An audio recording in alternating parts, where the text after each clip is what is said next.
एक छोटा सा गांव जहां दो दोस्त रहते थे, राइस्टार और ज्ञान भाई। किस्मत ने बचपन में ही उनके सिर से माँ बाप का साया छीन लिया था।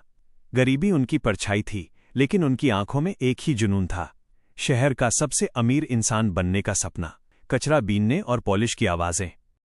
हर दिन कचरा बीनना और लोगों के जूते पॉलिश करना ही उनकी जिंदगी थी। एक शाम जब सूरज ढल रहा था, तभी कचरे के ढेर में कुछ चमका। वो एक कीमती हीरा था। ज्ञान भाई की आंखें फटी की फटी रह गईं। उसने कहा, राइस्टार, अब हमारा सपना पूरा होगा भाई। संगीत किन किस्मत को कुछ और ही मंजूर था। इग्रीज, इलाके का सबसे खतरनाक अपराधी, जिसकी नज़र उस हीरे पर पड़ चुकी थी।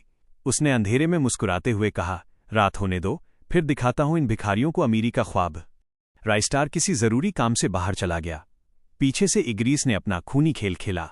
उसने पूरे घर को आग के हवाले कर दिया, ज्ञान भाई को बेहोश किया और उसकी जगह एक हमशक्ल की लाश रख दी।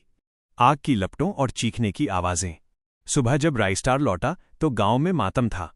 अपने भाई जैसी लाश को देख राइस्टार का कलेजा चीर गया। वह सन्न रह गया। पर तभी उसके फोन की घंटी बजी। आवाज फोन पर, वो लाश नकली है राइस्टार। असली ज्ञान को देखना है तो शेरपुर के तहखाने में आ। संगीत अब की आंखों में अब आंसू नहीं, सिर्फ आग बची थी। वो अपनी बाइक उठाकर शेरपुर की ओर बिजली की रफ्तार से निकल पड़ा। तहखाने में पहुंचते ही उसने देखा उसका भाई लोहे के पिंजरों में जकड़ा हुआ था। राइस्टार दहाड़ते हुए, छोड़ दे मेरे भाई को इग्रीस। इग्रीस अंधेरे से बाहर आया और बोला, अब तुम दोनों का अंत तय है। गोलियों और धमाकों का शोर।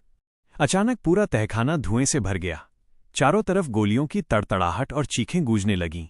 इग्रीस के पास सैकड़ों आदमी थे, लेकिन राइस्टार के पास था सच का साथ और बदले का जुनून। धुआं छटा तो जमीन पर इग्रीस की लाश पड़ी थी। बुराई का अंत हो चुका था और जीत हुई थी उस अटूट दोस्ती की।